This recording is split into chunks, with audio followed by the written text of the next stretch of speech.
And we're back here once again with another episode of the MSK show. And this is going to be episode 427. So I hope you guys had a great day and I hope you guys have a great rest of your week that is ahead of you. And in this episode of the MSK show, we are going to be doing a comic book review on Absolute Batman issue 11 a little bit later on. Yeah, I did. I'll just cover a lot. There's some symbolic nature to this cover because, like, Absolute Batman is kind of carrying the DC universe right now. That's why I kind of got it. Like the whole imagery of it. I guess if you only look at the ICV2 charts, which are about as accurate as your 3-pointer or Sex Life, you never know. I don't know. There's a decent amount of books doing pretty well. Yep. So before we get into reviewing Absolute Batman issue 11, we're going to just talk just for a little bit, but this issue was really good. Can't wait to get closer to finishing the rest of the series. As you guys can see, I have a section with all DC, Marvel, and all bunch of stuff. Absolute Batman stuff is piled up, so we can have that. I can't see back there. It's all dark. All I see is like a blub of colors and shelves. It looks like a shelf of some kind. Oh God. Now, but I'm guessing to the right of it is like a blow-up bed. See, I have a bed with a blow-up wife. A blow-up wife. I can't have that. I have standards now, dude. I have reached this apex of knowledge. Has it changed since you're on episode 427? Like last time I was on, you were on episode 320 something. Hey, I'm a sharpshooter and I get it done quick. Third time's the Clarence. It's all relative. I will say this for anyone that wants to get, I think the first 11 issues of Absolute Batman, as far as a third printing, that's going to be coming up in March, right? They're going to be reprinting the first 12 issues of Absolute Superman, Wonder Woman, and Batman. I know they just finished reprinting issues 14, 15, and 2nd through 9 this week, actually. God damn, these books are I think issue 4 is even on its 5th printing. What the hell? That's crazy. Yeah, I believe the first volume 1 through 6 is on 4th or 5th printings.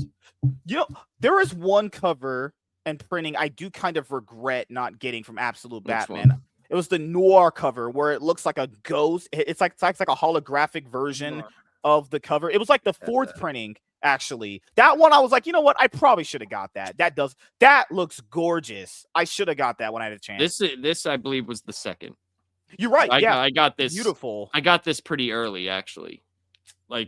So I ended up. Let me see what I have here, because I know I bought a bunch of different covers, before Superman dropped.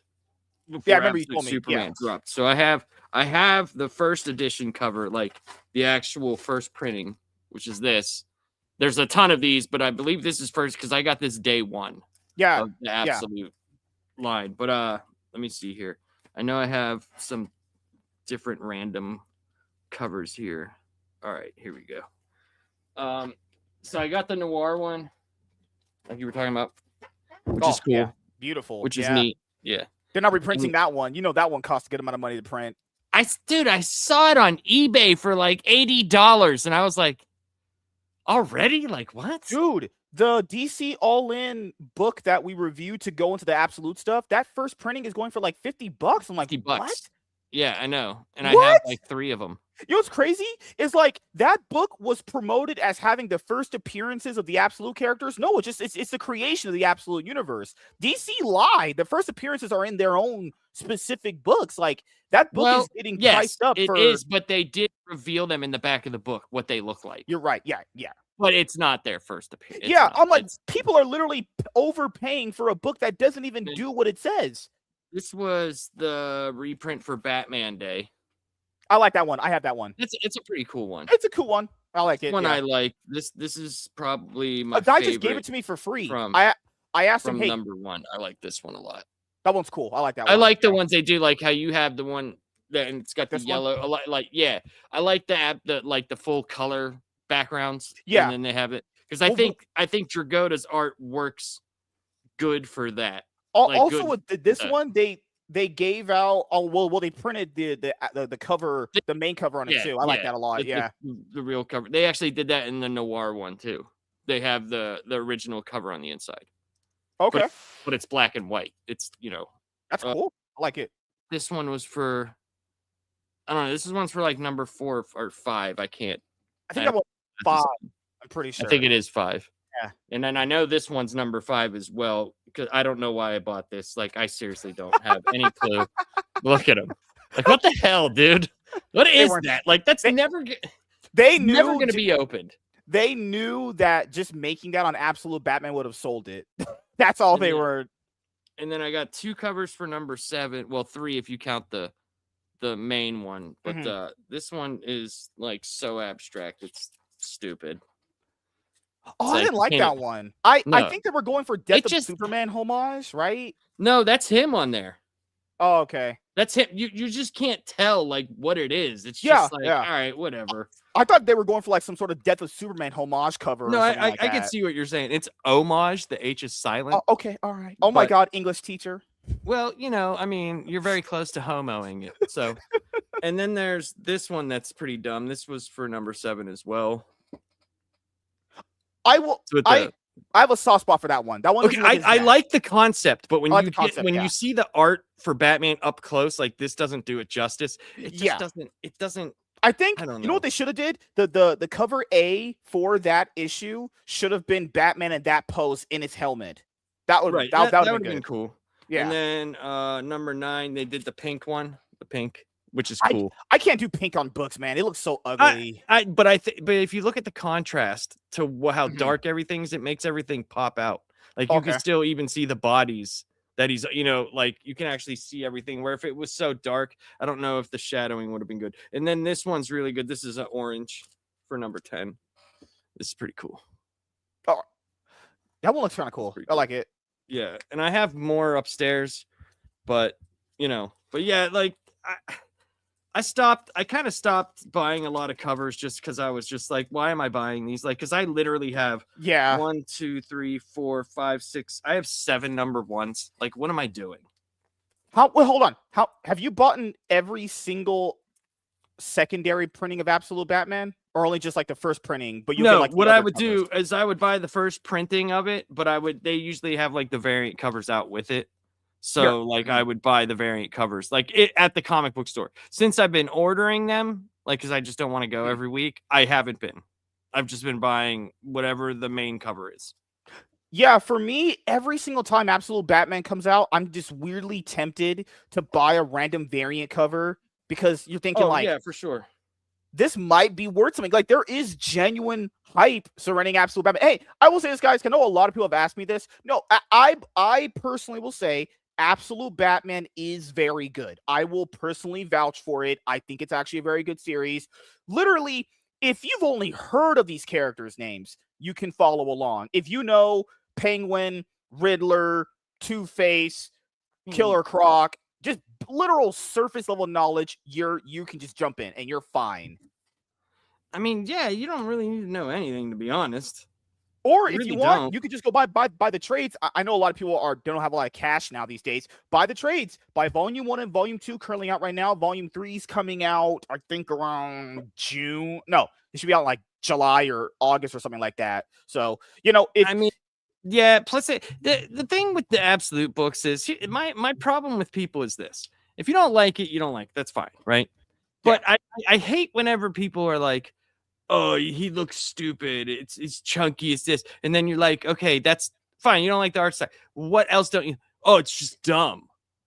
Did you read it? Well, no, I didn't read it. It's like, what the fuck? It's the same dude that wrote Court of Owls. Like, what are we doing here? Dude, my favorite one was this guy told me it doesn't invoke any emotion out of me. Guys, if I had a dime for every single time some random idiot said it emotion, I would be a billionaire. Oh, dude, it's and it's like you hear that word, like someone will say something. Like I remember when the TV show Lost ended, right? Oh, and they were like, I thought the ending sucked, right? But people most people did, yeah. People are like, but people like it. They were like, man, it's really beautiful how they ended the characters. It's a beautiful end. And then you would hear these random ass people. Oh, it was beautiful. And I'm like, shut up, just shut up. Like, yeah.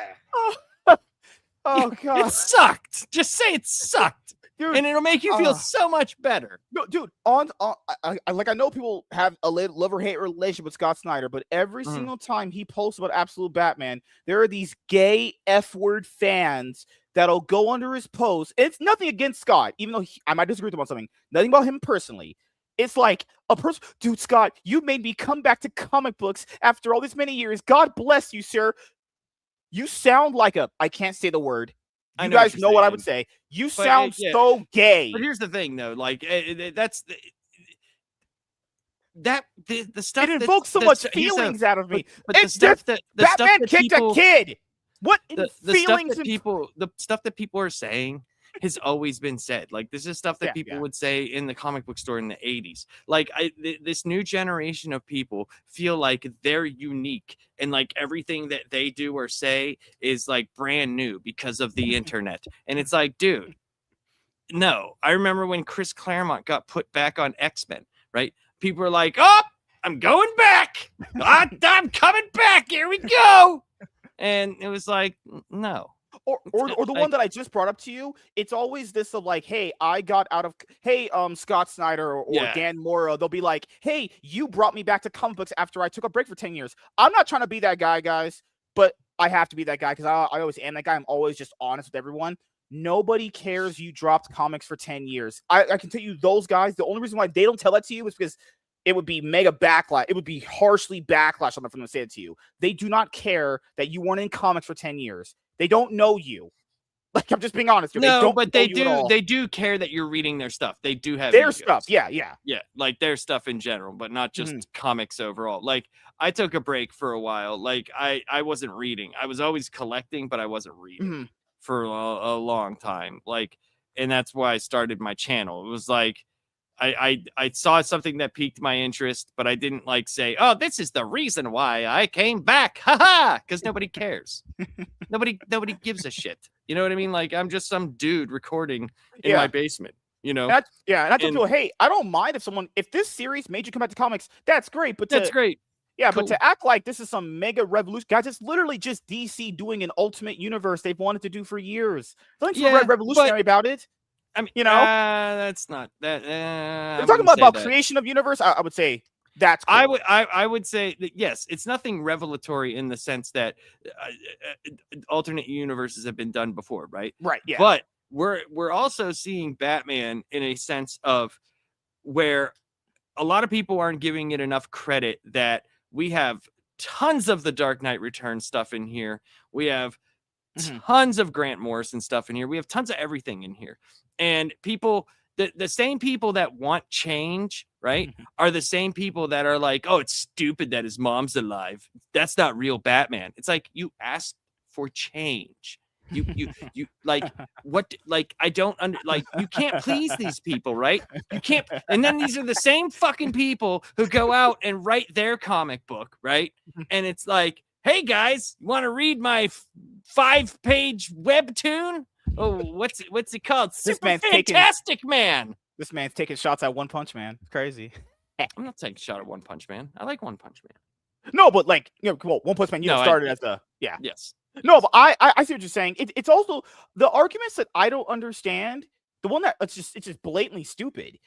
Hey, this universe has, I don't know, an African American looking Catwoman, and I'm like, you do know this is an alternate. Come on, guys. But here's the thing. Who cares? Who cares? Really? Your predilection of reading a fake world is based upon whether or not the person is white? You know what makes it even worse? This is not even the main continuity. I could understand the argument if it's main continuity. Who cares? Yeah, but this is an alternate universe. Of course they're not going to look the same. They're not even like if someone tells me, "Hey, why is this alternate universe?"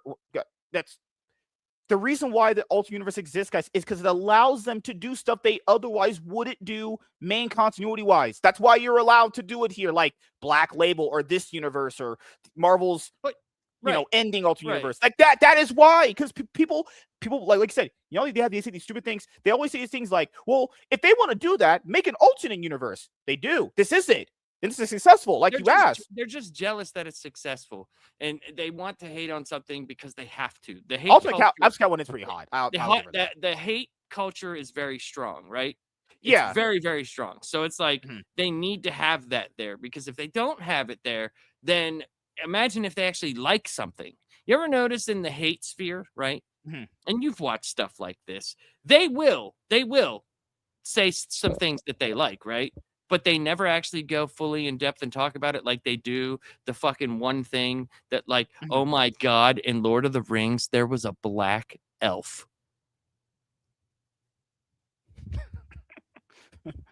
Yeah, how about the rest of the show fucking sucked? But let's talk about the fucking black elf. Like, it's so stupid. It's so dumb. Like, I'm surprised these people aren't staring at a box of crayons. Like, I didn't get the all white box. I want the white crayon. Like, look at it. There's colors in here. You went Fuck. to. I would say coloreds. There's no coloreds in here. God damn it. Because my brain just fries. It's like people always say, why don't they just make another universe and do all that weird shit they want to do there? Mm-hmm. That's what this is. If you don't like you ask them to make another universe to do that shit they wouldn't do main continuity wise. They're mad that it's I don't more even know popular than the what you would regular be angry universe. at. I don't even know what you would be angry at. There's and I'm nothing not, to be angry at. and I'm not dude. even a simp for like corporation. Like people know I'm not. But if they're doing something that you specifically asked, here you go. There, have it. No, it's not good enough. It's like, oh fuck it. What will make you happy then? Nothing. What Nothing make will. Absolutely nothing, dude. It could be like, I sit there and I go, look, dude. There's 90 years of fucking Batman.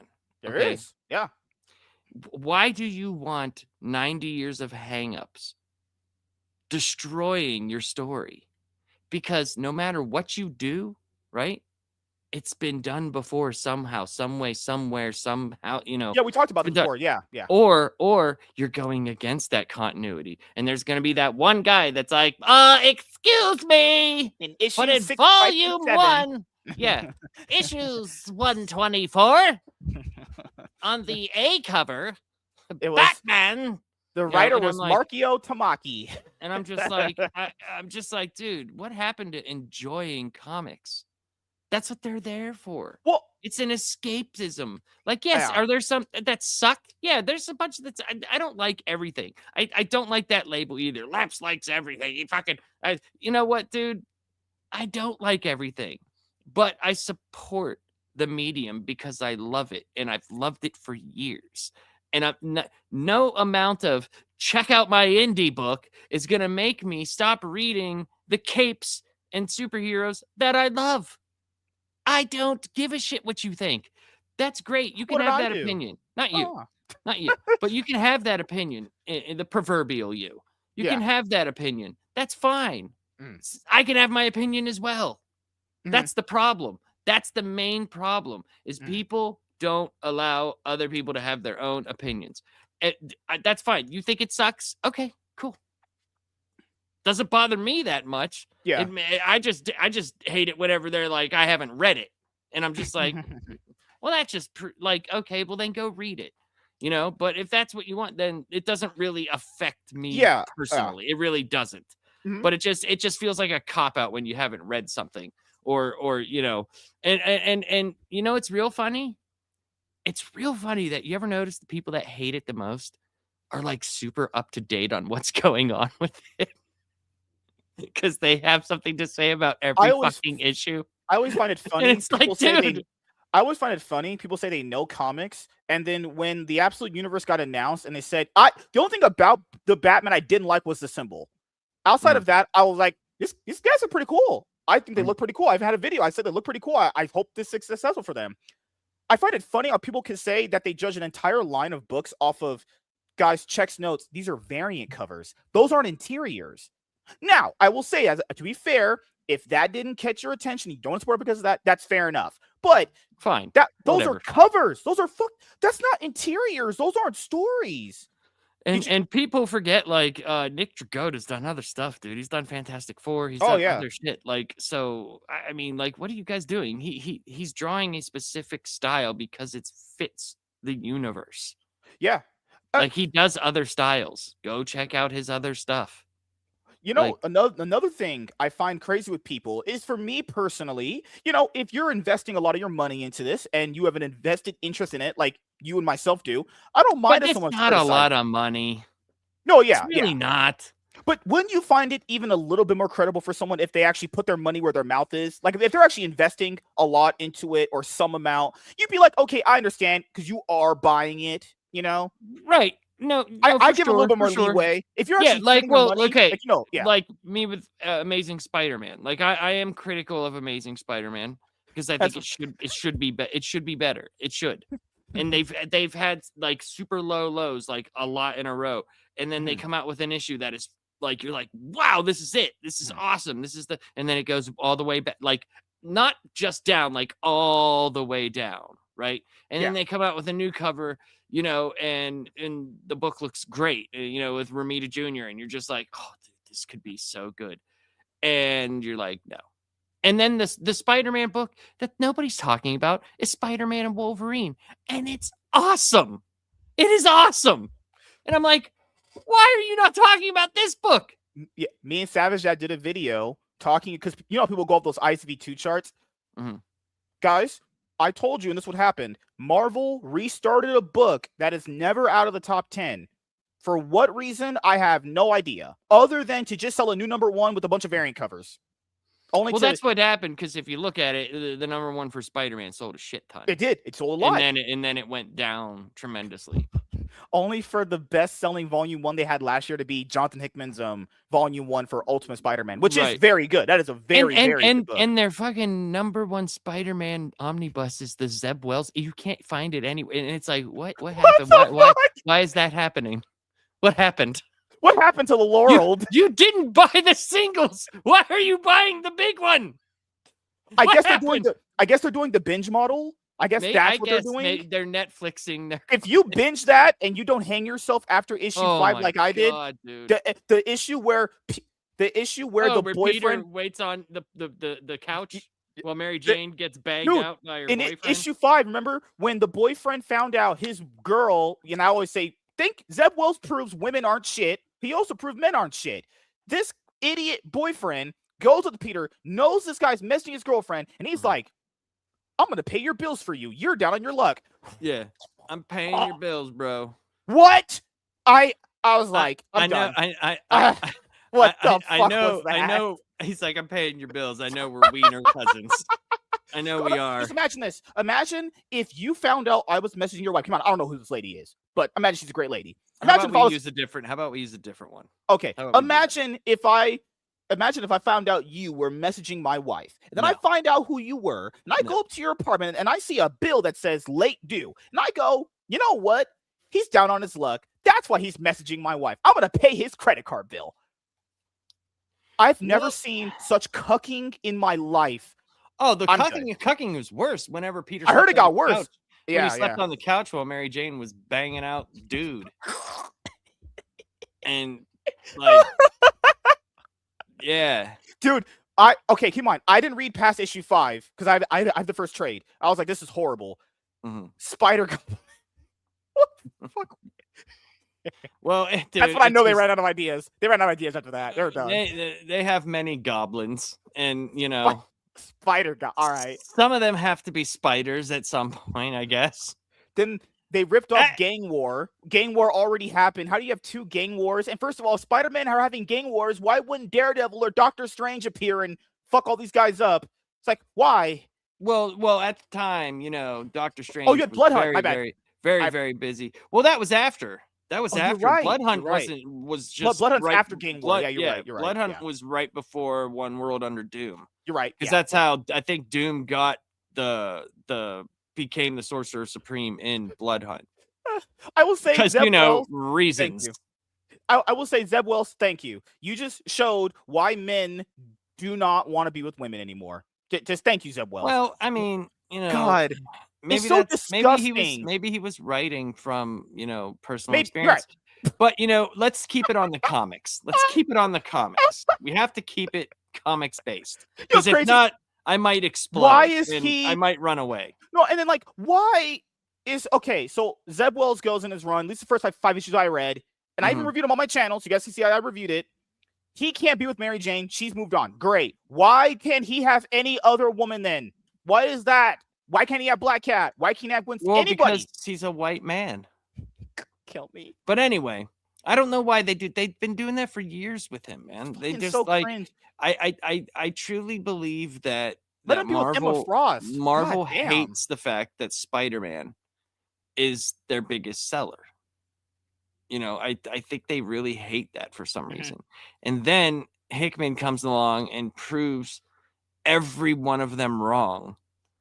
You know, and he has a family with Mary Jane, and it's like, oh, we really, really like this. The only thing that Hickman faltered on was the reasonings for Spider-Man to be Spider-Man. He really didn't have any. He just kind of was like, oh, I found this thing, and a hologram Tony Stark came out and said, you're supposed to be Spider-Man, and I just am, because I'm kind of depressed that my wife is taking care of me. But other than that, like, you know, I love that run. I think it's great. It's sad to see it end. You know, when's the last issue come out? Is it like soon?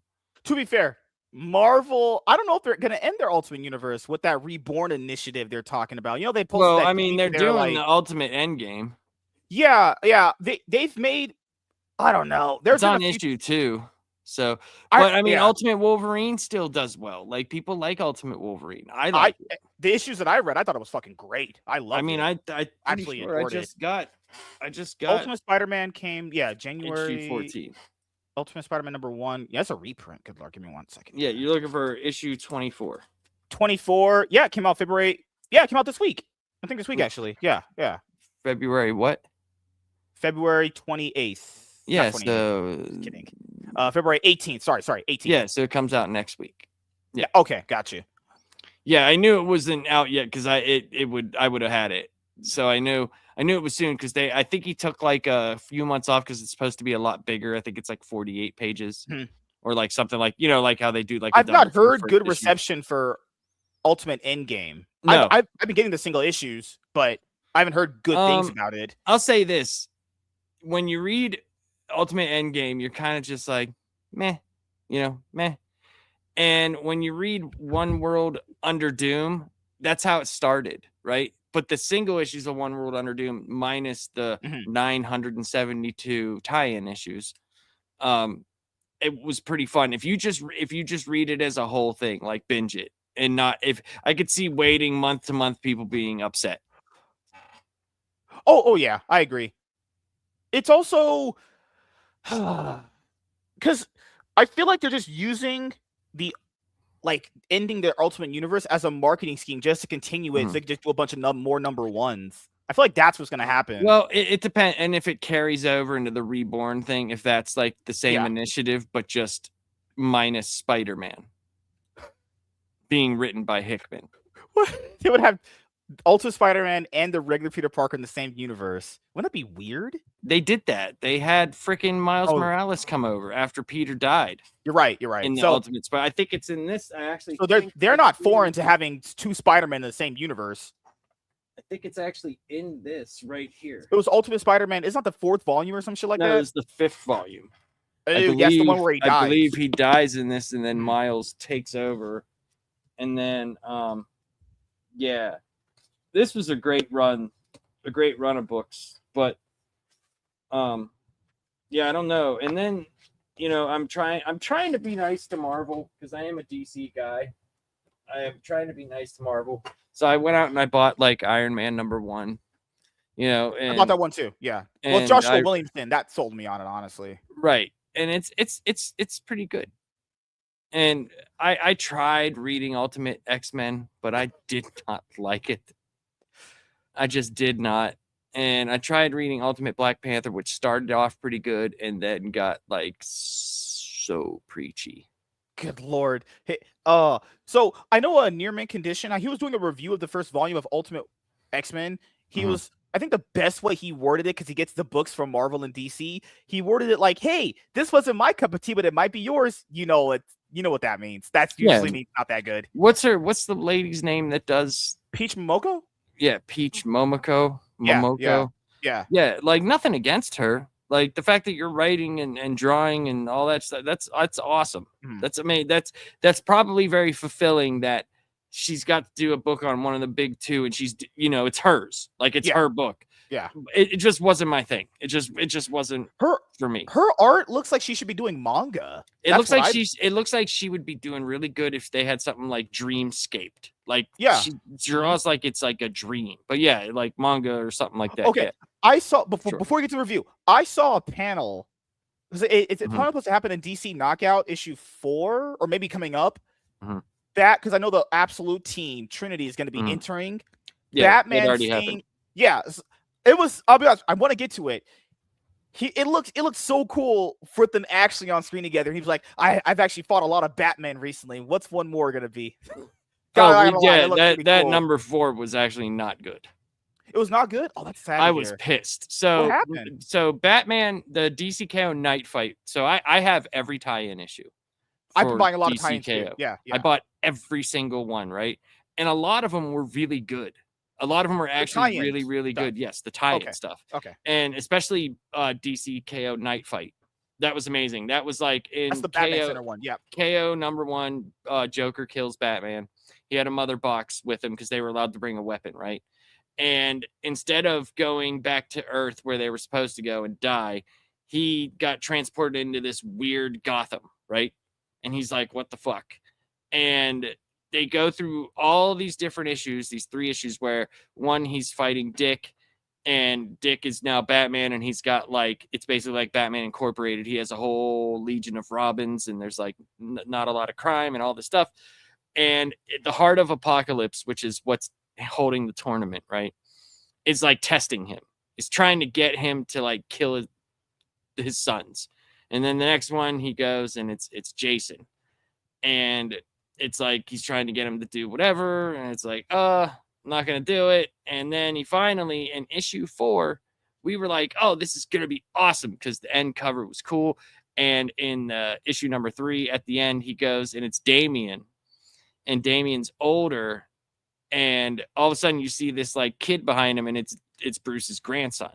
So it's like everything Bruce wanted. Like it wasn't like that Gotham was like different or in a different place. It's like Damian really cleaned it up. It was like an actual city. People were walking outside.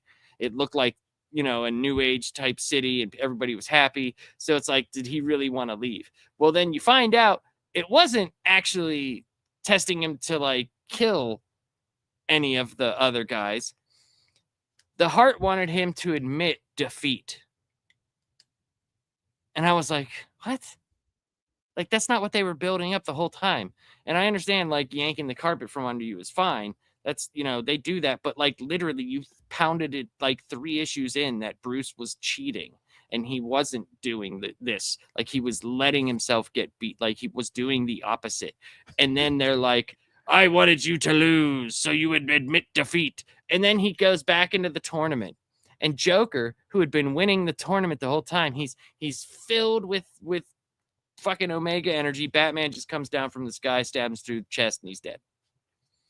And you're like, what the fuck? So officially in a mainline book, Batman has killed the Joker. Yeah, but they're not really dead. They're just like, like, they're not really dead. So this is the closest attempt Batman's ever done to actually killing him.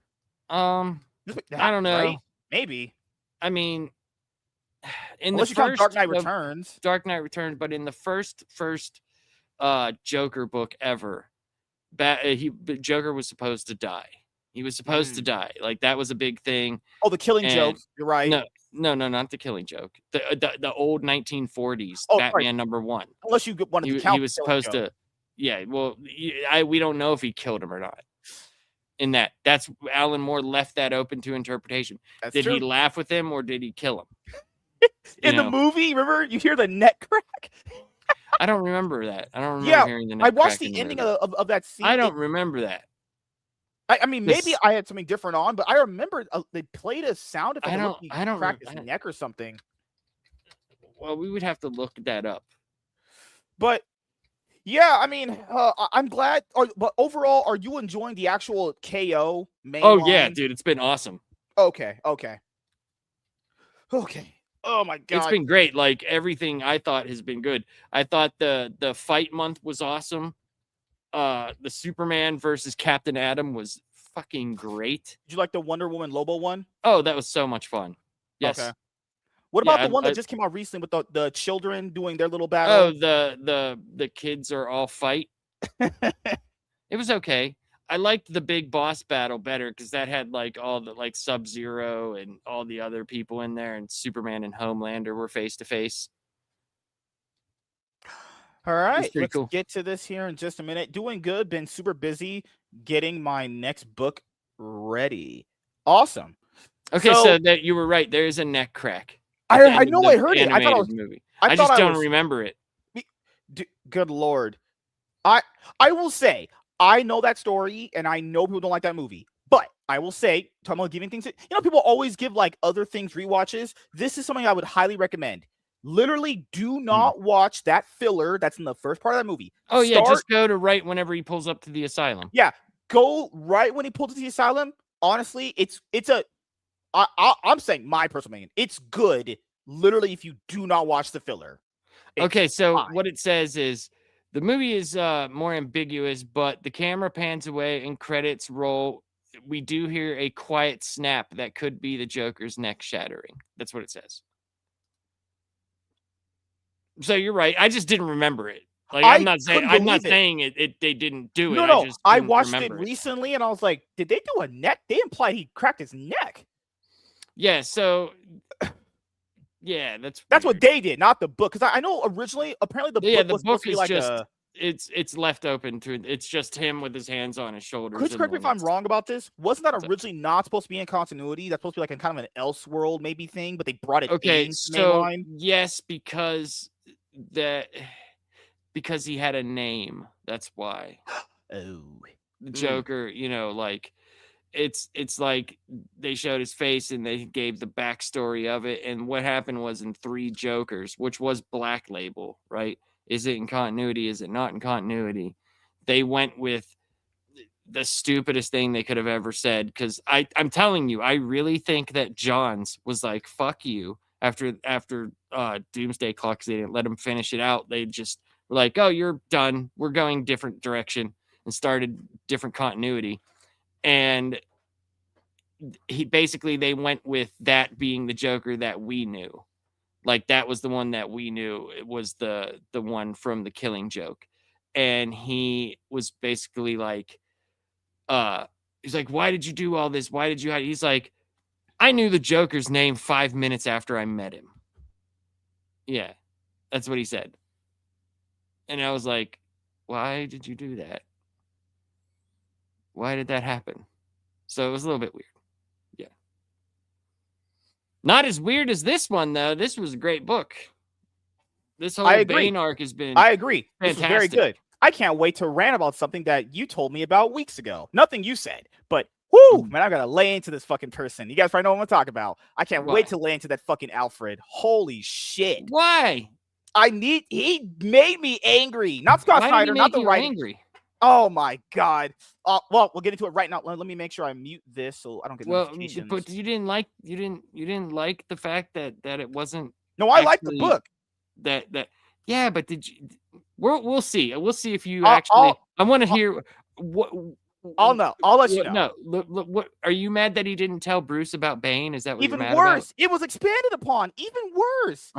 He even knew that they were going to come after him. Do you think that not would be valuable information? No. See, you got it wrong. He didn't. He went after his friends. That's what he didn't tell. Alfred had brought up, unless I'm misremembering, Alfred had brought up potentially he was going to come after you in a different way. Well, why did you not? That's the different way. His friends. But he knew that, right? Right. He couldn't tell him. If he tells him that, then he can't. Bruce can't fight him. He can't take him out. I hate this, Alfred. Oh, Scott Snyder. I know what you're saying. I know what you're saying, but dude, that was an amazing twist. It was. No, I agree. But I know what you're saying. Yes. Throw this Alfred in the garbage. From what they led with, where he's like in the last book, where he's like, I should have told you. I know what you. That means he knew how dangerous this guy was. 100%, he did. He knew.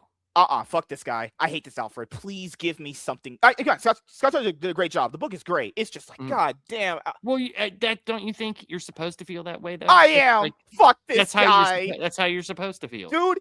Let's say if you were in like a saw trap and I knew what Jigsaw was gonna do and what he was capable of, and you found out I knew, you'd be like, man, I'm gonna beat your ass. So think about it like this. Don't you think he knew people were gonna feel like that? He knew. Right. You're right. He did it on purpose. There's no way that he didn't do it on purpose. I hate him. Dude, he set you up in the last book. I know. You took it because if you remember in the last book when you were ranting and raving, and I was just like, yeah.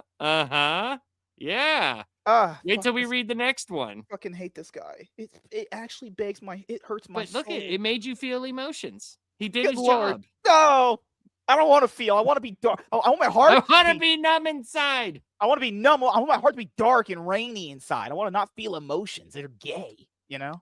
I mean, I don't know what to say about that, but if that's how you feel, oh, dude, they would have to contrive some mega bullshit for me to ever forgive this Alfred. You would need to write something.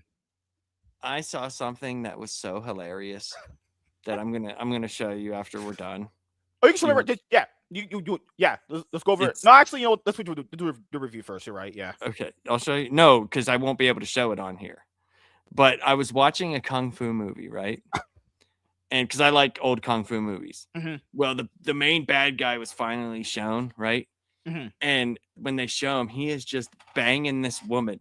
Like, and it's the funniest shit, dude. Like, they have karate noises, and he's like doggy style on her. He's like, hoo-yah, hoo-yah. Listen, hold on, look. And then he like throws her up in the sky, and then she lands on him. He's like, yeah, you don't actually see anything. Like, you see like, you know, her butt, I think.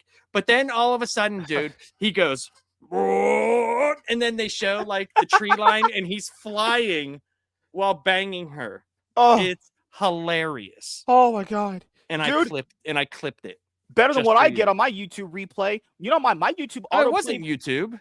What? Oh my god. I was watching a kung fu movie, but I clipped on my YouTube on my YouTube autoplay. It sends me to a mafia movie where I hear a woman I'm like dreaming. I hear a woman screaming. I'm like, what the fuck? I wake up. What the fuck's going on? This dude's just graping this chick. I'm like, what the fuck is going on, YouTube? What are you doing showing me this movie? It's like a 3-hour long mafia movie or some shit like that. I'm like, what the fuck? Way to take it from hilarious sky sex to this. Hilarious ching chong sex. No, we're not going to go that way. Come on, dude. I thought you were fun. Good Lord. I'm not racist, man. I'm only racist on Tuesday. That doesn't make sense. One sec. All right. Okay. We're going to produce quality, excellence, and entertainment. That's what I do here. You and your racism. More like factualism, right? No. Hey, you guys talk about stand-up comedians and comedy. I could start doing that. I'm going to have a crowd of people, and they're going to be like, wow, this guy's it. He's the next big thing.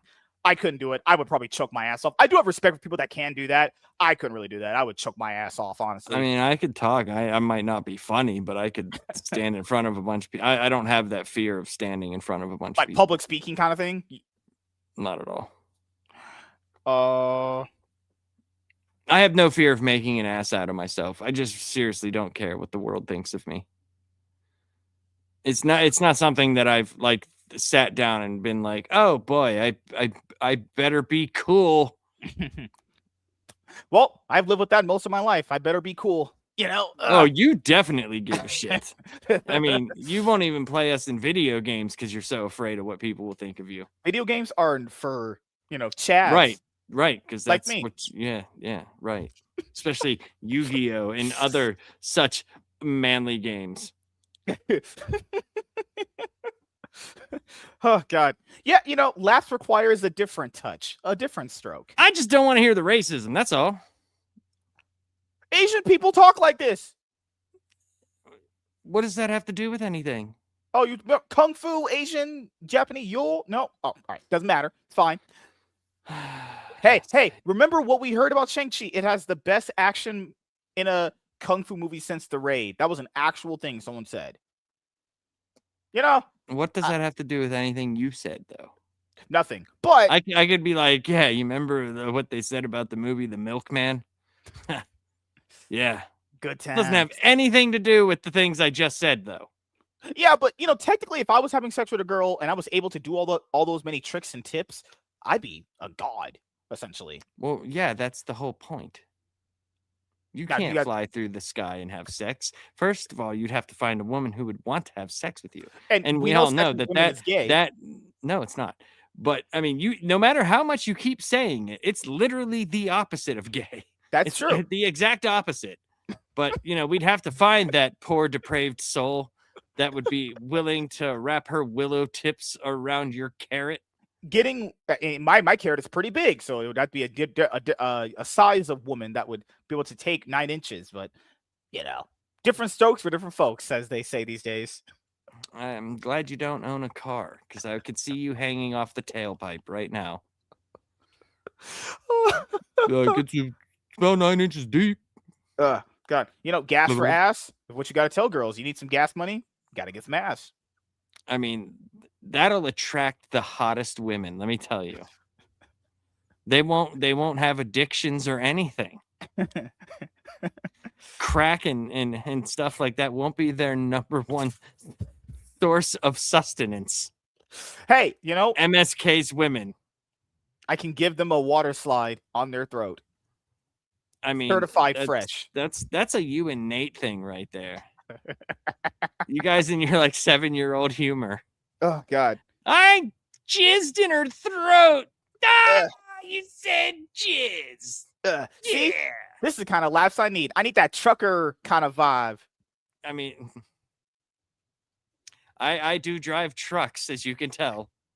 Yeah, I know you have a Corvette. You got a family van. You have any pickup trucks? I don't have a family van.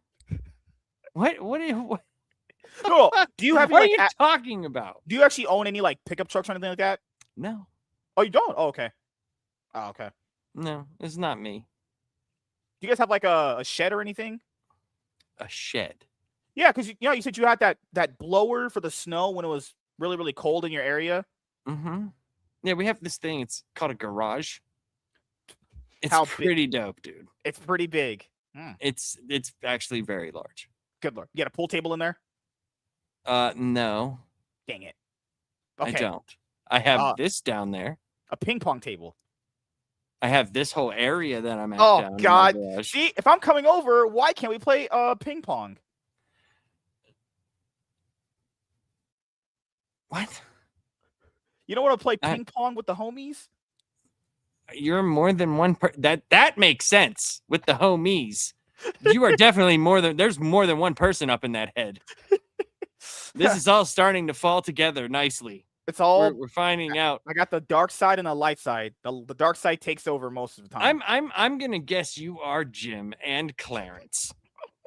That's what it is. You are all three of them. I did go back to the gym recently. It was you didn't.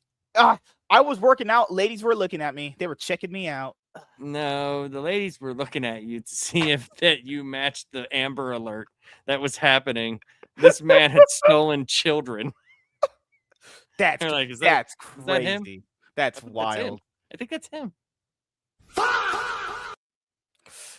Not me. What's up with your soundboard? Are you Bloward Blurn? Is that your new thing? I'm actually a connoisseur of quality. That's what I am these days. Third time's the Clarence. All right. Nazquacks. See, I didn't. That whole YouTube channel is propaganda. You guys Joker Foley Ducks. Foley. Okay. It's literally in French. How would the average person know that? It looks like Folie à Deux to me. I did not know that. I'm not. I mean, but English well, that's because your reading brings much dinosaur to us all. It brings great dinosaur. Yeah, damn, her tits are huge. Good lord. See, that's what I'm saying. That's exactly what I did. The best part about doing a show with MSK is that if you just wait just a minute, because he doesn't pay attention to anything that I say or am. anybody, he just looks around, and then all of a sudden you'll get oh, those tits are huge, or some random thing that makes absolutely no sense. And he tries the non sequitur. He really tries to get you off your game. So, because he knows that it's going in a direction that he doesn't want it to go. Hey, this one girl said, "Hey, I've taken shits bigger than your dick." So, I mean, she's just down for anything. I mean, I just... MSK is the guy in the Nautilus machine backwards. Looks like he's humping. Looks like he is humping. Good Lord. He's Googling now what that means. The only way I've heard of the word Nautilus is the champion of League of Legends. So, and he hooks things. So, he's an engaged champion. League of Legends. And the that is like the most like generic name for a game, though. Yeah, we have franchising, which is falling apart. You have coaches.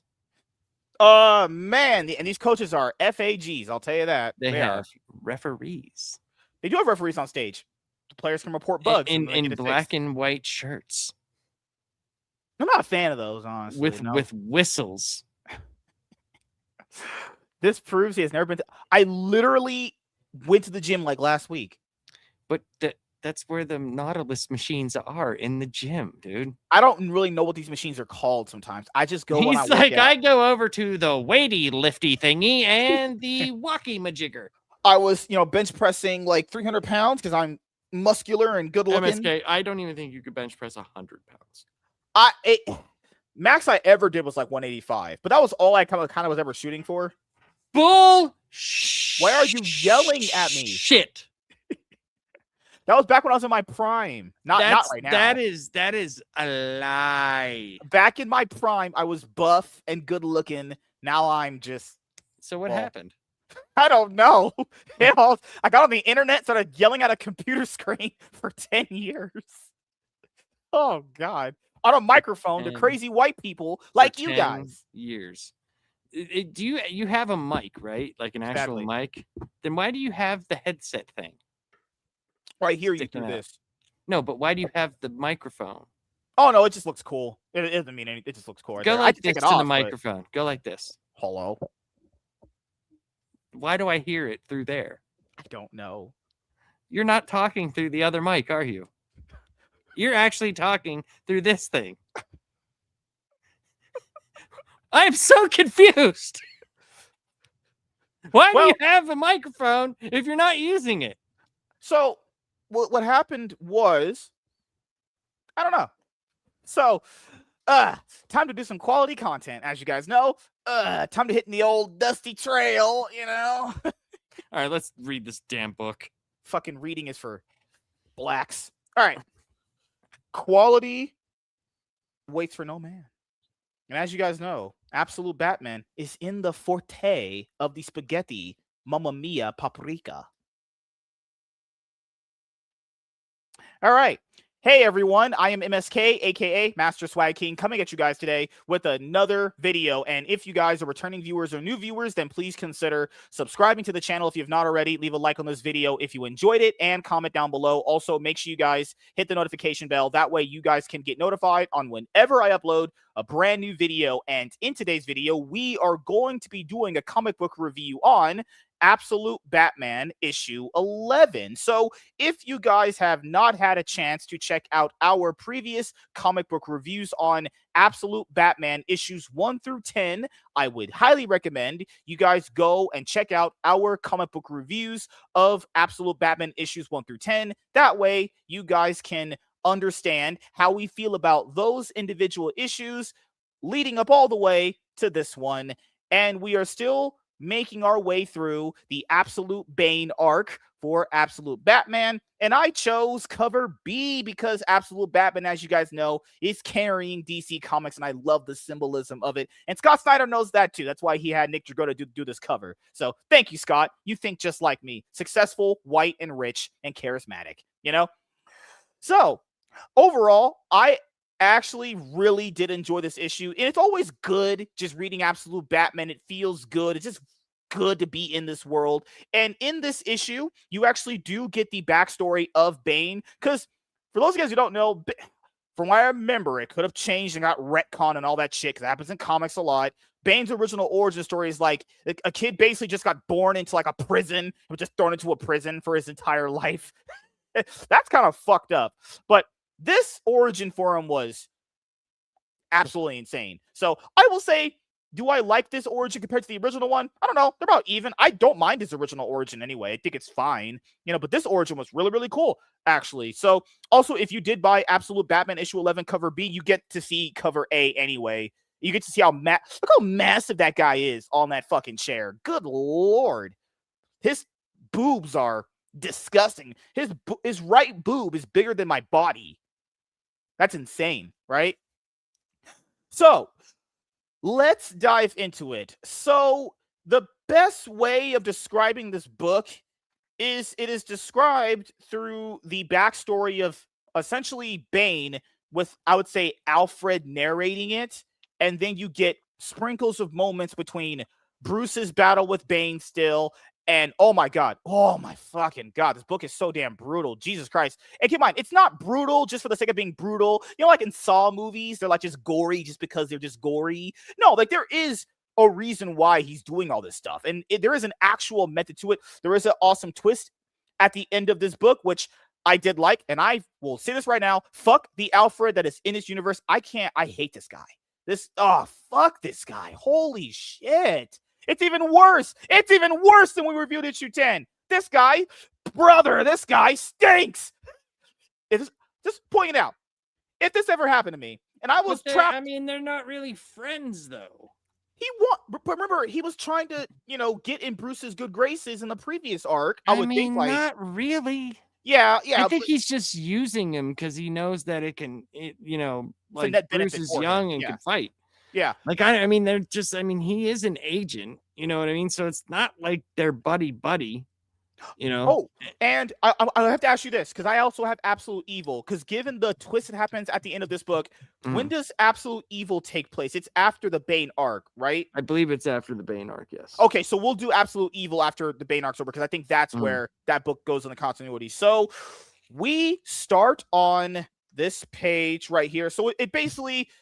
So you guys remember when the original Bane backstory was Bane's father committed a bunch of crimes. I remember, yeah. And I can't remember the name of the place, but he gets sent to Santa Prisca, and his dad was killed. So in their tradition is that a woman cannot carry out the sentence of the man. Mm-hmm. And Bane's mother was pregnant with Bane at the time, but the man can. So she had the baby, and the baby grew up in the Santa Priscan jail, which was called the Rock. And it was basically like just the worst place on earth.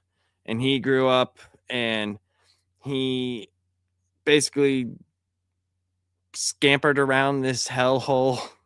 That's such a fucked up way. That might be one of the most fucked up origin stories. Basically, but I get the theme of it. You're paying for the sins of your parents. That's kind of, which is just ridiculous. Like, it doesn't even make sense. But conceptually, I can't say the word. Conceptually, like how third worlds are, I could understand why a third world country would think that. Well, that's that's why, like, people still think reparations are a thing, Yeah, and I'm not even black. I'm white, so I mean, well, no, I didn't mean black reparations, just reparations. Oh, no, you're good.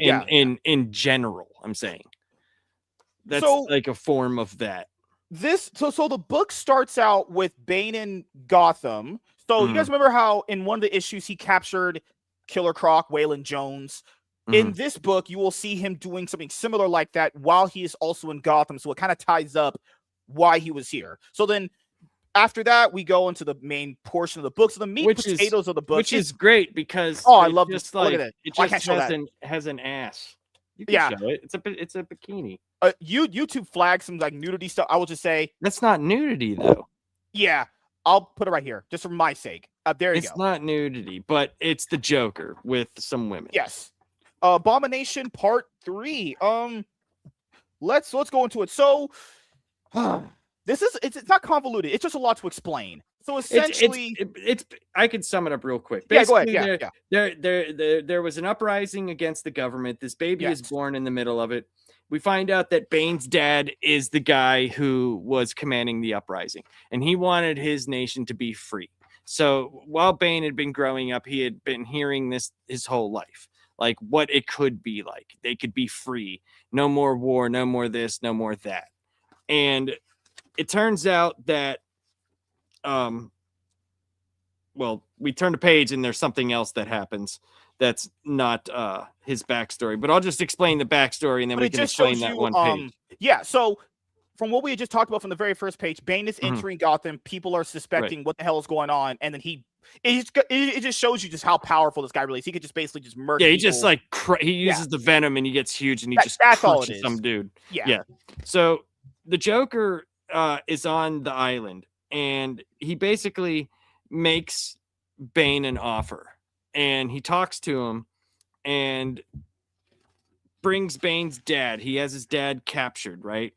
Mm-hmm. And he brings his dad and they kind of show it to where Bane was young and he was hugging his dad and his dad hugs him and Bane tells his dad, he Mhm. was like, you know, father, can't you see it? He's like, see how your dream of peace. And they show a young Bane hugging his dad, like whenever his dad was telling him about the dream of peace that we could have this, you know, if we, this is why this revolution is happening. And then the older Bane is hugging him as well. And then they show the evil eyes and then Bane just crushes his dad and kills him.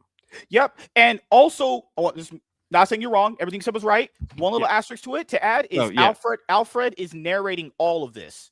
It is. You already mentioned that. Yeah, I did. Okay, to make it sure. Yeah, I thought you did. Yeah, you did. And it's like he took Joker's deal. So Bane is one of the men that's under Joker, and that's kind of where we saw when Joker was hooked up to all that weird shit, and he said release Bane. Mm-hmm. So we know that Bane and Black Mask are at least two people under the Joker, and Mr. Freeze was just his own thing. We don't know yet. It's called Joker, the Man in White, as Alfred called we don't him. know yet if Mr. Freeze has anything to do with Joker, because we just see that, you know, Mr. Freeze at the time was just a dude who had a fucked up backstory and then was doing all that stuff. Alfred mentioned Deathstroke later in the book, but you know how you were narrating the backstory? Oh my goodness, they had them hanging on a rail to fucking kill animals that they threw down. Oh, it was the backstory. It was brutal. It was good lord. Like, so for me, I don't know what Joker said to him. Maybe it's revealed in the later issues. He must have said something so convincing to make Bane just kill his dad, because his dad and him were together in that jail together, fighting with, like, trying to get food and all that stuff. What the hell did the Joker say to him? God damn. I mean, I think does this prove that Bane is always out for himself? If he's gonna kill his dad like that, this guy is psycho. Well, it shows that he could be coerced. True. So whatever he had said to him must have had something to do with Bane wanting more than what was there. Right. You know what I mean? More than just, hey, we could have peace on this island. Bane, you know, like when you're that type of killer and you're that type of person, you're not just gonna stop at a little island. You know what I mean? Like, you're just not gonna stop at that. You're gonna want to move on. So, like in the original story, Bane had magazines in the prison. He had heard about Batman, right? And he had heard about, like, this guy who does this. So when Bane went to Gotham, he had this buddy who, like, was with him. His name Bird, and he would watch Batman. He was, like, watching him from afar all the time, and Bird was watching him. So he found out who he was, all that stuff, and then that's when he, you know, released all the prisoners of Arkham, or the inmates, and then basically waited till he was so beat up and then beat the shit out of him and cracked his back. This Bane seems more just bloodthirsty. Like, he's just in it to, like, be experimented on, do whatever, they want him to do. And like I said, we don't know what that is right And now. we found We out don't know. that the joke, because you can kind of piece it together. You kind of found out that the Joker used him to conquer all of that land that they were Correct. talking about Yes. in the That previous the, issues. the previous issues, yes. Yeah, And yeah. the fact that Joker was talking about like that he wanted this, and he basically probably said you could have this here Yes. Also, that thing if you were you also talking do what I about want. in the original origin story with him, Mhm, the magazines and Batman, there's something similar like that here, where mhm. it's like this imagery that was talked about of like him seeing this like white bird through his Mhm. mask or some shit like that. So I liked both origins. I thought both origins were done pretty well. They were done really well. It's just that the reason why I'm not going like page for page into it is that I think people should read this. And like I said, there's Yes. so much. Snyder pulls from so many different sources that it's very well done. And like the arc before this was okay. Like it wasn't bad or anything like Mhm. that. It wasn't bad at all. It's still good. There's still some really good issues. I still don't think they've eclipsed issue number 4 in terms of storytelling, even though the art was probably the worst art I've ever Mhm. seen in a major book. But that story was incredible. But this is the most brutal I've seen a villain in a long time.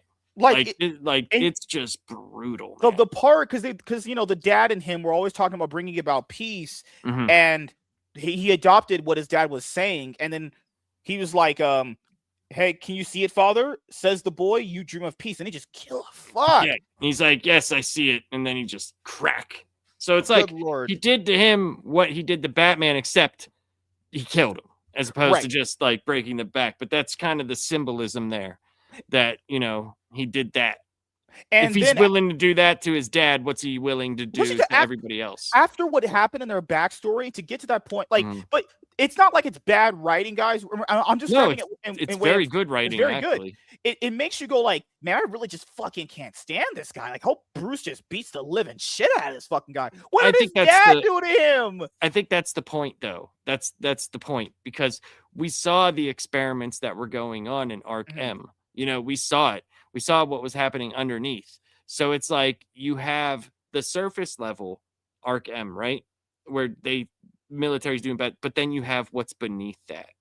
And that's what you're seeing here. You're seeing Bane is the one that comes from underneath. He is the worst of the worst. He will at the drop of a dime betray his his dad for like Who we did said nothing to him? whatever His for dad did whatever nothing the to him. Joker gave to him. His, he was with Yeah. his dad in that prison eating guys. Legit, they said eating eating Yeah. rats that were thrown into them as scraps. And he just, man, fuck this guy. So then, as we described with what Joker had him do to conquer all those different parts of land, you see a little montage of that of what he can do. And we also got a chance to see how powerful he could be and how much he can infiltrate in the first issue of the book, actually. So then after that, it ties back into him still going after Bruce, because remember how we were at in the last issue, we are talking about like, yeah, you know how Bane says, what other experiment are you gonna, like, the lady says, what other experiment are you gonna have him go through? And he's talking about more of them or whatever. He's still going back and forth with Bruce, as you guys can see right here. Mhm. And then after that, you get to a point where him and Bruce are still fighting each other. And then after that, Some Bruce of the tries. best splash pages, by the Oh, they're way. good. They're very good. They're Yeah, very yeah. good, man. Like the Bane This one right smashing the here. wall like that, and then that one right there is amazing. That Mhm. is like, dude, Batman looks fucking crazy. And you know what's crazy, guys? All of this is through Alfred's narration, the entire book. I Mhm. loved it.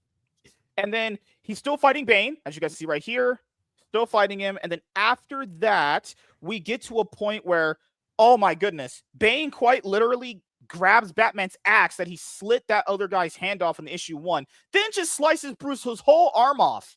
I don't think I can even show that. Okay, being for graphic stuff. But Mhm. essentially, Bane slices off Bruce's actual arm. Like, Mhm. just slits that shit off, and then takes the actual axe and starts breaking it over his face. I wish I could show you guys this stuff, but I'm not trusting YouTube with all that stuff. I'm not doing that. Yeah. Not taking the risk. But Like good his teeth are lord. falling out, like Ah. everything's done and all that stuff. And they show Bruce in like a heap back at the freaking uh Arc M, like it's like he's back at that place, remember, from the last issue where he was held prisoner. Good Lord, Remember man. that? Like Yeah, I whenever did. he I was did. held prisoner and he used his feces and his urine Oh. to take those people. Yeah. And then Bane has him thrown into another. Okay, Bane has him thrown into another cell, which is like right there. Yep. And then the doctor. I thought that was Poison Ivy, but probably not. It's just a random doctor. What's wait? No. No, my name? bad. I forgot her name. Jeez. Because it might be there. I know there is Poison Ivy coming up. Yeah, so essentially, like you have this line of dialogue from Alfred where he's talking about picture Santa Prisca thriving, picture schools with computers, because the land they do come from is very, very poor. So you could essentially say Bane sacrificed his own dad. He sold his dad out, killed him for the Joker, and the Joker funds Bane to make sure that Santa Prisca is thriving.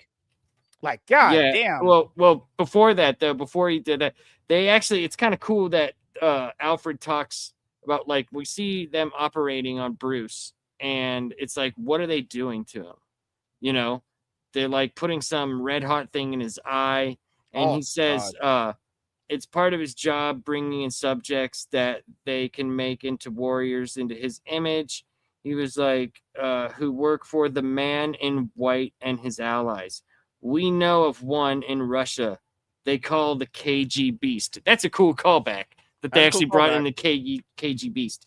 So yeah, it looks like they're putting Venom into Batman. Because I thought that was already established from the previous issue, but it was more expanded upon. I think they're showing, like, let's get to the end, and I will explain to you what. Yeah, you're good. You're good. And then so we get to a point where everything that Alfred has narrated, and this is Alfred's narration of what Bane potentially wants. I'm saying this is what Bane wants. He narrates a point of Bane being on Santa Prisca with a family and having a son the same way he was with his dad. Now, keep in mind, that is Alfred's interpretation of what he thinks Bane would want out of when all of this is said and done, if he does everything the Joker says. Now, after that, you see this. Oh, goodness, Gord.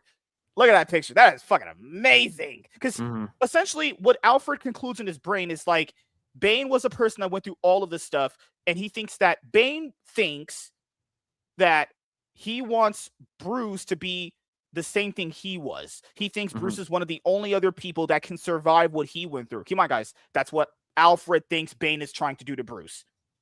So then after that, we get to a point of the final ending of the book that Laps wanted to go over, where this is where I just hate this guy, man.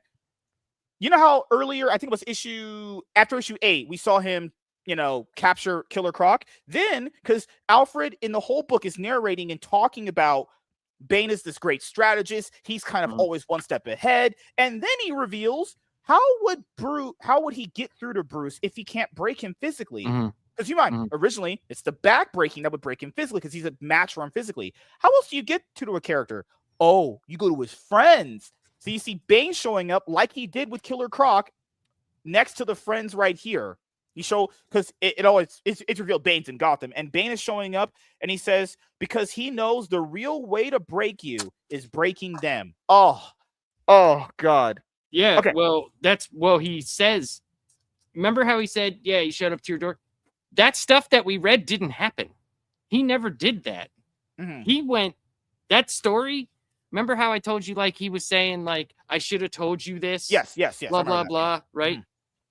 Well, remember whenever Waylon saved him? I remember that, yeah. Okay.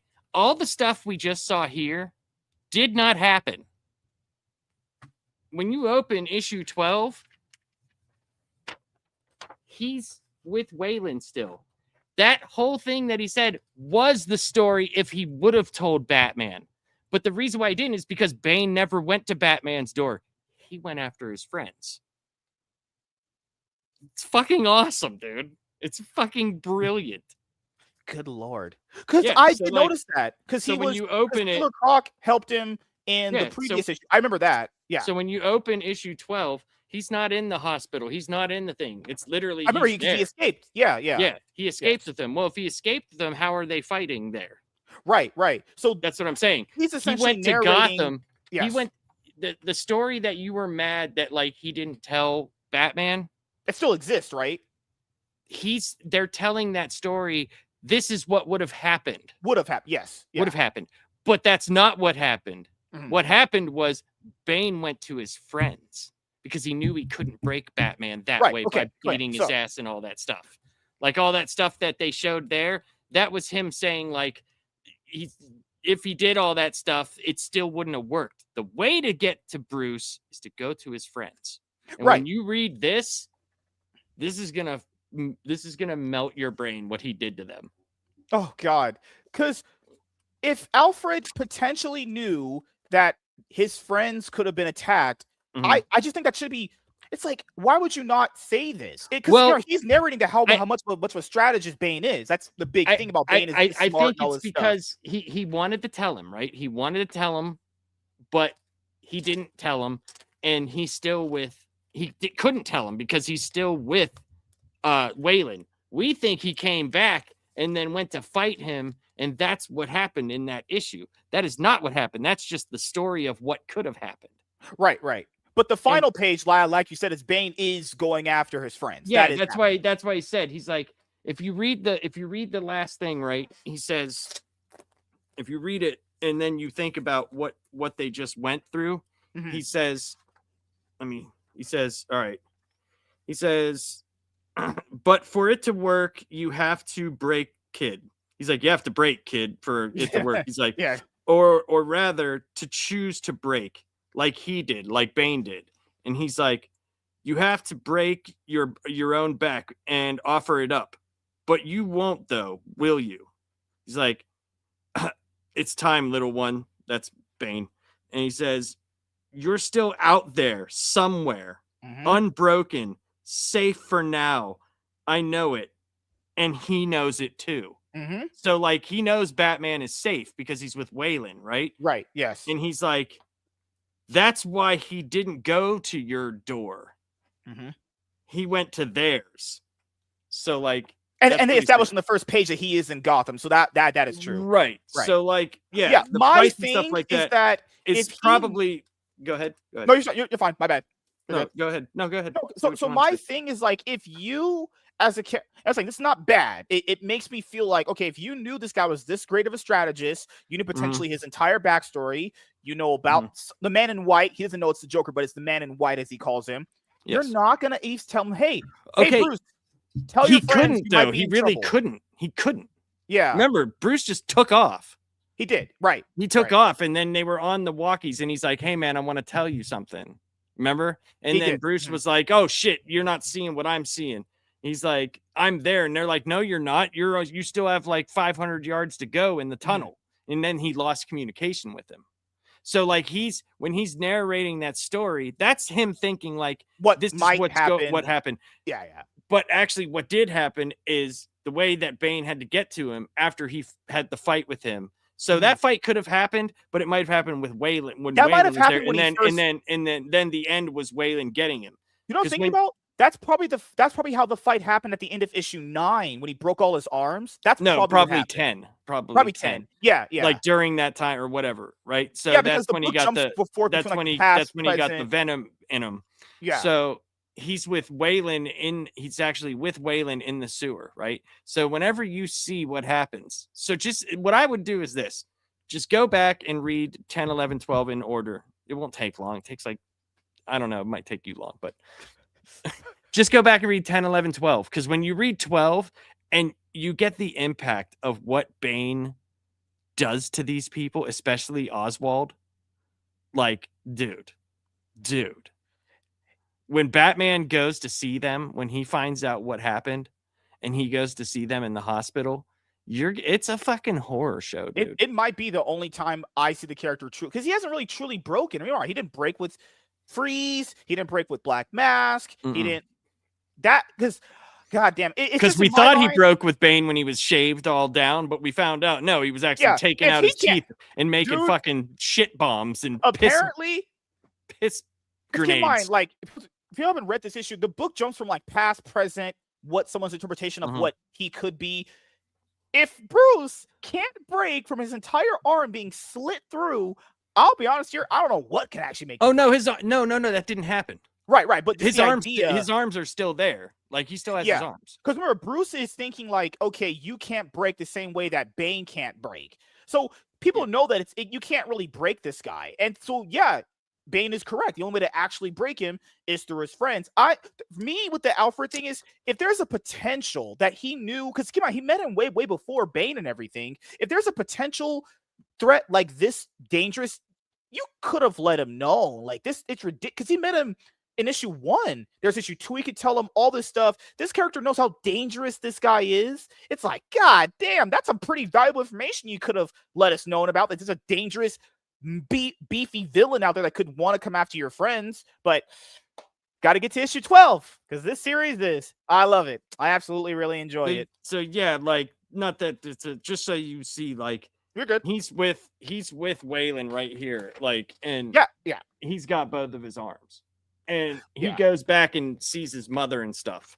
So it's like this issue right here and the Catwoman issue number 13 are fucking good, dude. They're really good. Good man. They're Scott, really good. why are you making why are you making me hate Alfred? Why you hate me? Why you make me do that? Good lord. But I'll ask you, man. Any other final thoughts and opinions on this issue? This was really good. I thought this was a brilliantly written issue. I thought it was very well done, and I thought it was cool that they yanked the carpet out. That's a good yanking of the carpet, because now, like, people that you've been invested in and are in through danger. like Yeah. 10, 11 issues, you know, that have like stood up for Bruce and is like, dude, we don't want you doing this. Like, you'd have nothing to prove. You're gonna get yourself killed, and it's not. He's going to get them hurt. And that's how you get to Bruce. Mm-hmm.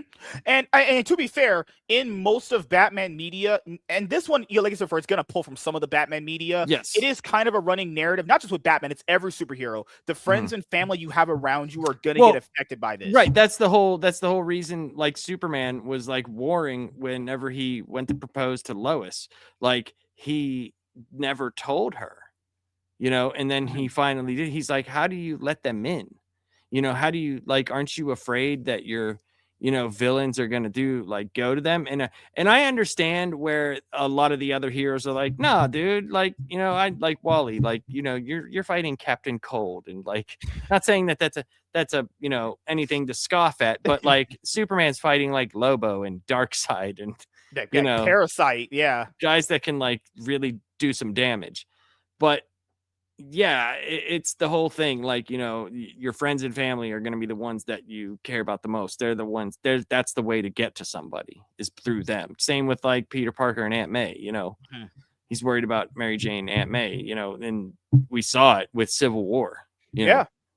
And good lord. And keep in mind, Scott Snyder did say that these characters that are around Bruce, they do kind of become the villains that you guys know them all to be. And what are the way to do that? Bane does something to them, and they're gonna blame Bruce for it because him being Batman and them being his friends, that would eventually kind of push it. Well, that's the reason why they got that's the reason why they got hurt, is because of Bruce being Batman. It never would have happened if Bruce wasn't Batman.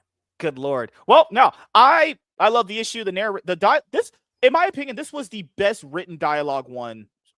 Probably top 3 best dialogue. Yeah, I like number 4, but I understand. Like, I think it's definitely, dialogue was so good. It's definitely one of my it's one of my top 3 issues of the series. So for sure. Yep.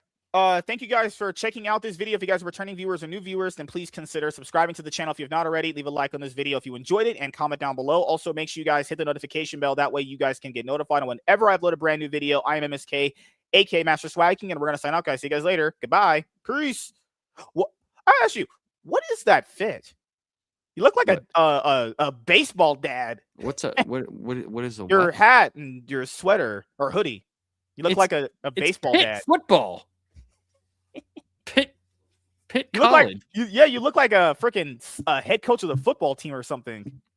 It's Pitt College, my guy. I'm a very big Pitt fan. Oh, before you go, actually, what did you think about the Super Bowl game? It was kind of boring. It was bad. The game, but yeah. But I mean, Seattle came to crush. You know. I'm glad that the Patriots lost. I did not want the start of another Patriots dynasty this close after Tom Brady. The fact that they even got to the Super Bowl made me upset.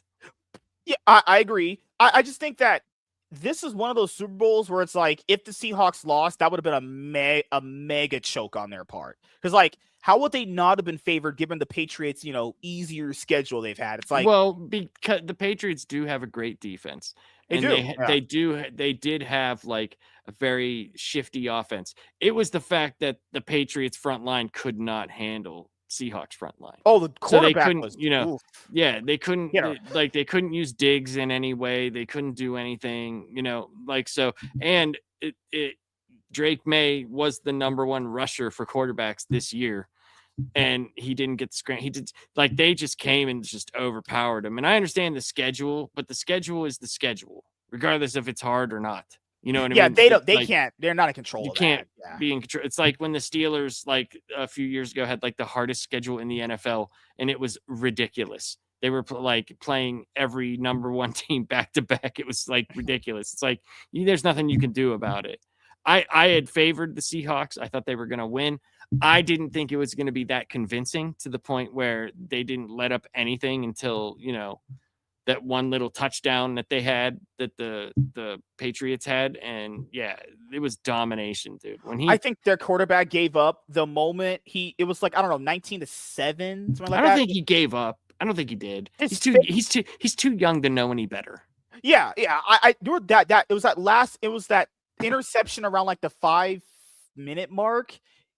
Once he threw that, he was like, "Oh wow, that's part of like my last." Well, yeah. Well, he threw the ball where the guy was, not where he was supposed to be. So he totally did. Because if you look at the route, he threw it right where he broke, and he's like, "Oh." There was that one play, remember, where one of the Seahawks players blitzed the entire defense, and the guy was still all up in him, and he was all like, "Yeah, it was ridiculous." They called it as offsides or something like that, and it was not offsides. They didn't want to make sure it was a bigger blowout than it was, because if he had landed and they didn't want to give the sacks record either. You're right, yeah. Because last year the Eagles had the most sacks. Then now like this 7 year, or something, or 6 or whatever it was. I'm not saying that's rigged, but it's like he wasn't offsides. He just blitzed, because the whole crowd was like, "Whoa, what the fuck?" He blitzed the whole defense, ran from like the 20-yard line to the end. You're not gonna. It's offsides. Offsides, what the? Oh, come on. They just didn't want to look like. They just didn't want to show the beloved Patriots getting blown out by the Seahawks. Come on, but everyone. Well, they ended up getting blown out though, so. Yeah, well, what's the final score? Like, what, 40, 36? No, I don't remember. I don't remember what it was, but it wasn't, whatever the score was, it wasn't as close as what the score indicated. Yeah, and the actual game quality was so bad. Like, it was just field goals and touchdowns the whole time. Well, that's the only way you could score is field goals and touchdowns. Yeah. I think you just mean it was field goals until so it the wasn't end of the game. Sorry. There wasn't enough. You would think, like, okay. There wasn't a lot of offense. Yeah, it was a lot of running. Action. It was a lot of the passing game just wasn't there for either team, because both, like I said, both teams have really, really good secondaries, like really, really good. And it just wasn't there. Like I thought that the Seahawks running back had an amazing game. I thought he did really, really, he was like their whole offense. And then he would have had like 160 yards rushing, but they called that touchdown back because of holding. And then when they showed the play, and I was like, how is that holding? He was literally up in his shoulder pads. He was between his elbows. That's not holding. That is literally not holding. Yeah, they ran the ball. He just went through them. Yeah, the offensive lineman did not hold. If that's holding, then every play is holding. Then every single play ever is holding. I love how, because when that play happened, I love it how they're at this point of the game where it's clearly over. It's clearly over, right? They're like, no, we can't count that one. They've been getting blown out. It's like, I don't know. That would have literally given him the MVP. Mm-hmm. He would have had a touchdown and like 150 yards rushing. Like, that would have been great. There was that one play the Patriots quarterback threw, and remember how the one player receiving it dipped. And look, if he didn't catch that, it would have, it was so bad. I know. And you saw when he threw it, he was like, oh, God damn it. He didn't even think he caught it. Oh, God. He didn't even think he caught it. The pressure really got to him. You can tell the pressure really got to their freaking quarterback. Well, I think the defensive pressure got to him, to be honest. Once he started getting hit all the time and he was afraid, It got to that whole team. But Mike Vrabel, the Patriots head coach, for some reason, his face always looks like he's smelling like a fart. He's always like this. It's just go look at him. He's always like this. You know what was bad when they had the press conference and he was like, "Yeah, if I could run it back, I probably would." Yeah, that's how you know you choked your ass off. That's how you know. If I could play the entire game over, I wouldn't lose. Like, okay, dude. If I had a dime for every single time I heard that, fucking yeah, hell. exactly. It's like, dude, you got smacked. There's no other way about The it. coach, That's what makes the Super Bowl so great is because it's just one game. It's yeah, like you have to be on your P's and Q's. You know, you have to be on it. I like it when underdog teams like that would at least play up to the occasion. That's what would make it more exciting. But they just went and just got destroyed. It wasn't even close, honestly. No, dude, people was watching it, they left. I was like, they're like, I'm not watching because it was you knew it was over when they got that last interception. I was like, this is over. This is just done. Oh, it was over before that. Yeah, that was just a nail in the coffin. It's like, bro, good lord, this is not counting. He's offsides, holding. Yeah, you got paid off. Oh, check the refs' PayPal, guys. They're really concerned about the last 3 minutes of the game when they were already getting blown out after being was offside. Get the fuck out of here. Shut up. Yeah. It was something, man. Did you guys watch the halftime show, or you just went to the Turning Point USA one, or did you watch both halftime shows sucked. That Turning Point USA thing was garbage. So garbage. And so like I went to go shoot hoops when it happened. I didn't have a problem with Bad Bunny. Like I don't like his music. It's just not my music. Right? It's just not my music. But this whole thing of like, oh, it's so anti-American. Like Gloria Estefan did a fucking all Spanish halftime show. Nobody cared about that. Nobody said anything about that. It's just we live in this time where people care so much about stupid shit. Yeah, for me, it's not that when they announced it was Bad Bunny, I was like, well, I'm not gonna watch because usually I'll only watch if it's an artist or singer that I like. Yeah, but I was like, I just like for Usher, I'll watch. If it's Bruno Mars, I'll watch. I just don't know his music, and it like I saw some of it, and I was just like, oh, okay, but it wasn't offensive. Like people are like acting like, dude, on both sides. I've seen people like literally say that the Super Bowl halftime show was the most American thing I've ever seen. And I'm like, I hate you.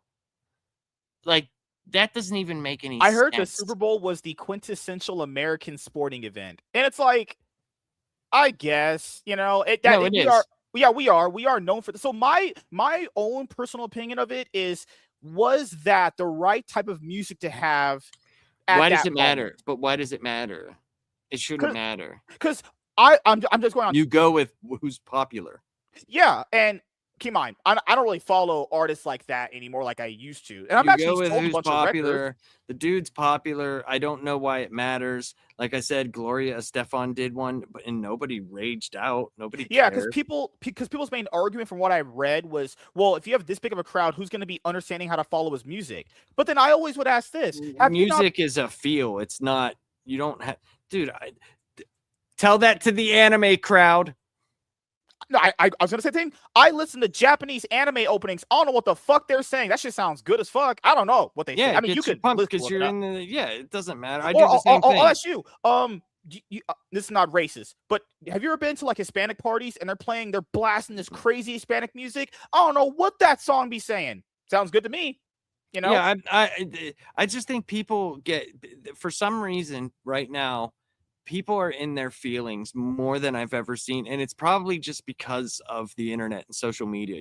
You're giving a ton of voices to people who shouldn't be heard. They make a lot of problems, like a lot of like, dude, tell him like, oh man, you should have went to the Turning Point USA thing. Like Lunchbox Warren said, the Turning Point USA was like one long Ford truck commercial. It totally was. And Kid Rock is like 9,000 years old. You use the word kid. Ba with the ba, the hoo, the booty, buddy. Like that's not something a 70-year-old man says. because I Like, will get say out of here. the only like I will say because people always because these weird people online are like, well, why don't we have our own halftime show? I will commend you had your own. That's fine. You say you But don't that like this, doesn't. you Why made do your you own. need it? I don't understand. It's a Because sporting they're event. always because they're always like, hey, we got to have our own thing, and But for why? I will always respect someone doing their Dude, own thing. That's my part. okay. So because the World Series is being played, should we have our own World Series because it's not inclusive enough? I don't know if we Like, can what pull the that fuck are off. we talking about, dude? This is so stupid. Well, this is music. That's a lot more easier to pull off than the World Series, right? But it's the same. Because earlier It's you the said same thing. this is a different thing that people ask for. You think then you can have this. But it didn't work on either side because I agree with you. all they're doing is saying, well, if you didn't watch this one, then you're not an American. If Yeah, you didn't yeah. watch this one, then you don't like their culture. If Yeah, you didn't yeah. watch this, it's the fucking Super Bowl. All I wanted to watch was the football game. Yeah, for me, just like with you, for me, unless I like that specific artist, I'm not watching the halftime show. I just go and do anything else for the last 5 minutes. I very much disrespect well, if you didn't like this, then you're blank. If you don't do this, then you're this or this or that.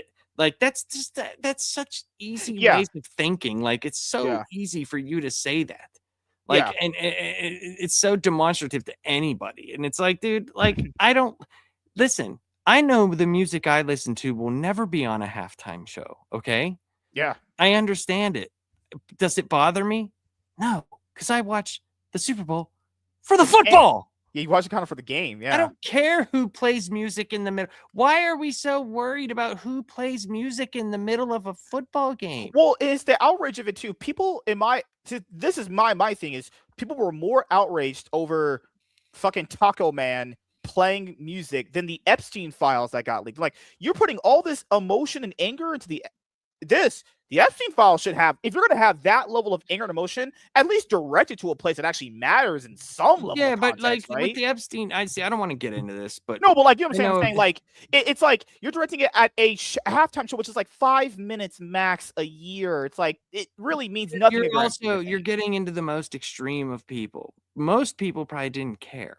Either, yeah, right. And, yeah, most people didn't care. And I will also say, if you are putting that much effort into a halftime show, why don't you guys put that effort into your life? You're nothing but a bunch of fucking losers who don't even shower anyway. Put that effort and passion into your actual life. I just don't.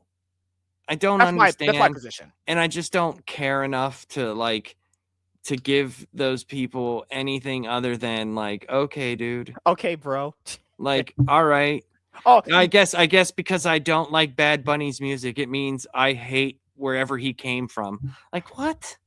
You know, like, that doesn't even make any sense, dude. Yeah, like, yeah. I have no or you problem. get the other people. Do you know how you get those people? Oh my god, I hate these people that apparently because Bad Bunny played, that means they're now an expert on his music. They couldn't tell you a song of his. It's just it's like the tribal thing you talked about a long time ago. They got hey, I will always say I will always respect someone doing their own thing. That's just my own personal opinion. For sure.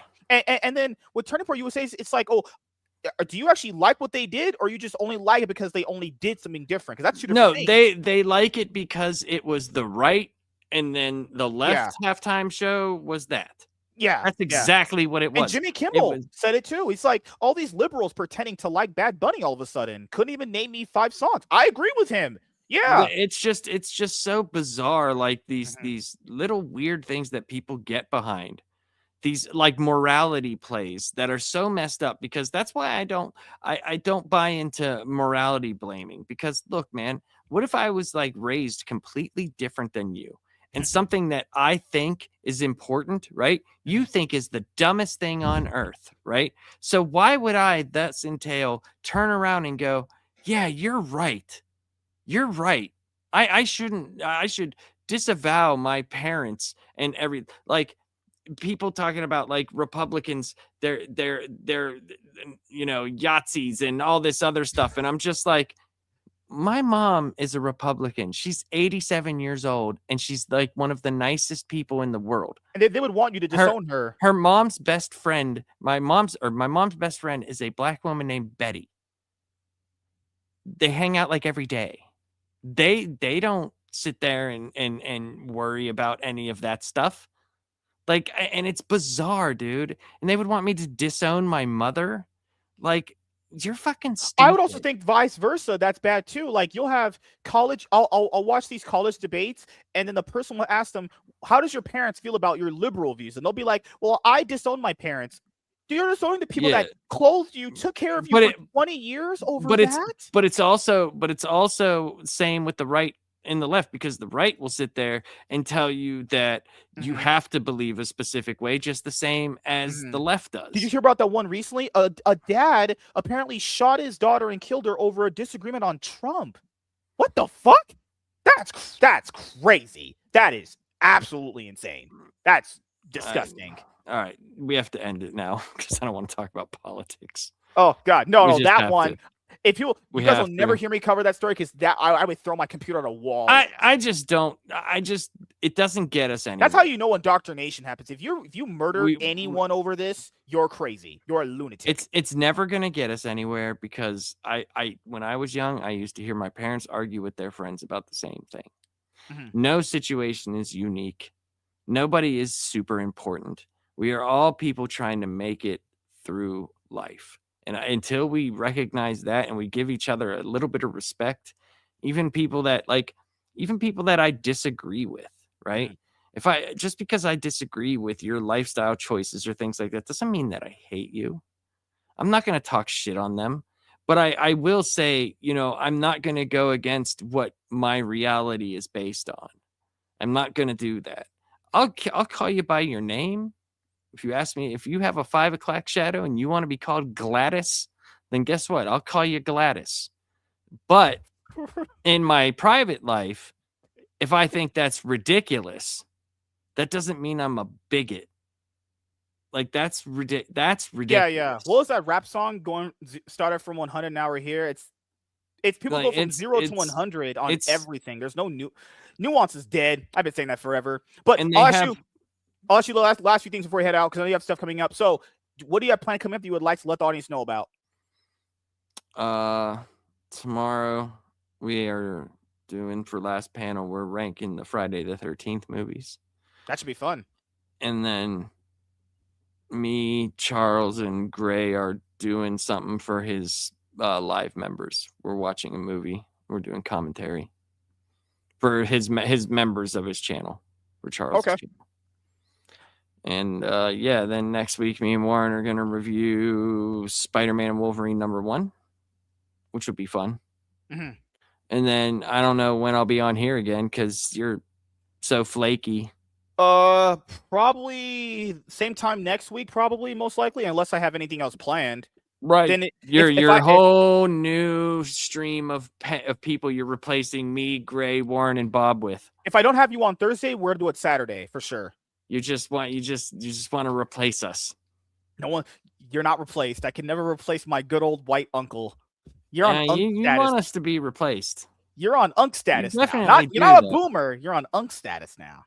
Oh, that's so cool coming from a white guy like yourself. Thank you. I've achieved it. White Apex legend here. Look at that. White guy Unk status.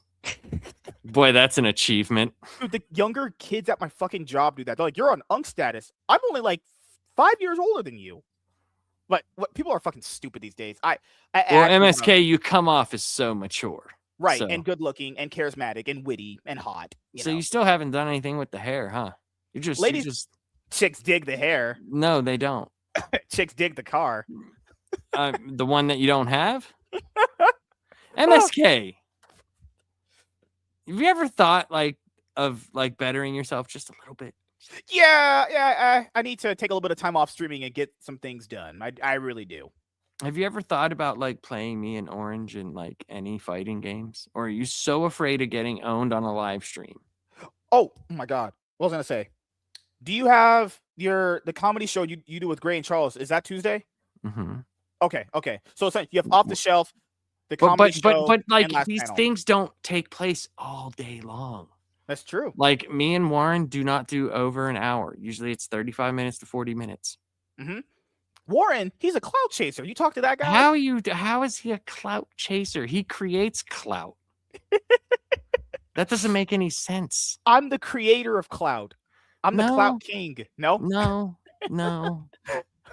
No, you've just tried. Like, we see how well your show's doing without all of us on it. It's going pretty good. I'm having a great time. You might be having a great time, but the audience has suffered. No, Michael's still here. Look at Michael. He's having a great time here. What, Michael, why are you here tonight? You're here for the quality entertainment. I'm gonna take a wild guess. I'm gonna just take a wild guess of why Michael is here. Oh my God, this hot lady's not DMing me. Now, whenever you end the thing, don't leave. I just want to show you something very fast. Yeah, you're good. So off the camera here. I have another one-on-one I got to get to in about 30 minutes. So one-on-one with who? It's gonna be fun. Oh my God. So see, look at that. Look at that last message. See? Oh my God. He simps. Michael and Walter, they simp for you guys. They don't simp for us. They just like it. That's what they show up for. They don't simp for me. I'm already providing them all this quality entertainment. They're like, I hate you, MSK. You're a Mac. Dude, do you think that maybe the entertainment is not so quality when you don't have the quality guests? Can't have quality without me. You are definitely a part of it. I'm not saying you're not. Yeah, no, but I can't wait to read issue 12. Man, being in the absolute Batman universe is just, woo, that shit is so good. Pretty dope. It's pretty dope. Comic books are for smelly, fat nerds. So thank you guys for coming by and checking out this episode of the MSK Show. We'll see you guys later. Have a great